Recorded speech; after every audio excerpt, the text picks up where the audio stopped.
Hi, thank you so much for coming. Thanks for having me. You know, Beth Neville has flown in now a couple times in a month from Guatemala, right, in the last month, and so we are thrilled. Oh, well, yeah. Thanks for coming in between your jet setting. It's fun. I'm really thrilled to be here. Yeah. I did want to ask, slightly shifting gears, a little bit about, well, when I was looking at the website, I was shocked to see that the illiteracy rates in Ixtatan, San Mateo, I guess, are around 70%, and that this is much higher than the rest of Guatemala.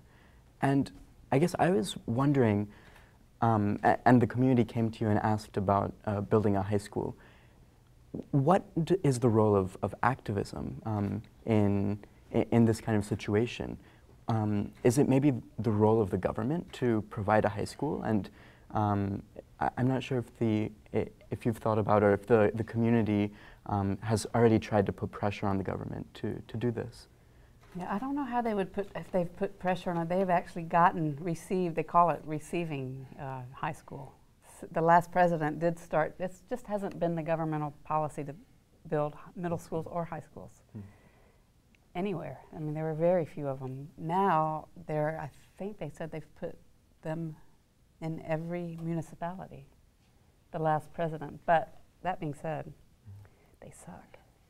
They're horrible. The ones at the government schools are just awful. And I don't know if that's because of the sort of culture of, oh, it's government, you know, that sort of government work stereotype culture.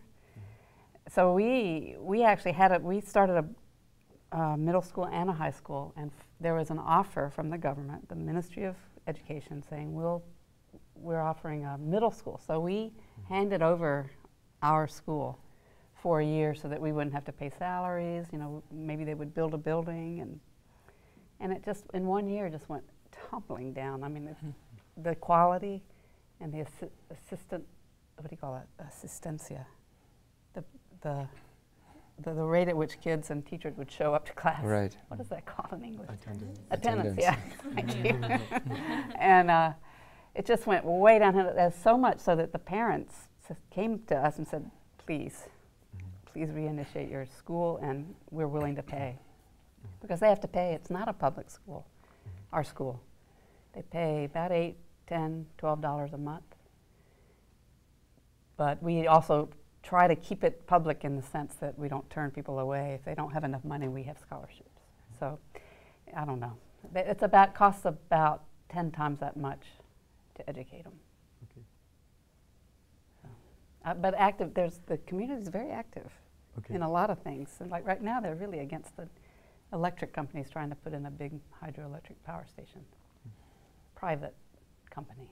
And they're really, I mean, they're actually taking up arms against the engineers.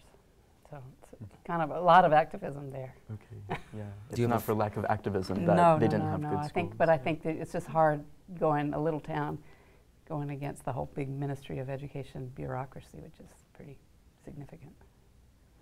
So. Do you have a follow-up? Well, I was just curious, you know, in these various organizations, I guess through education, maybe is that a way that larger structural change can come about, that people are educated and then themselves maybe go into government or into policy? That's our hope. Okay. Yeah. There's one little kid that I just saw on my way. He's not, I don't mean he's little. He's just so young. He just graduated last year. And he's going to study law, and he's interested in politics. He's interested in local politics, and he's such a positive guy. I think he'll be great. So yes, that's the whole point, is that they'll do whatever it takes. And who knows what that'll be.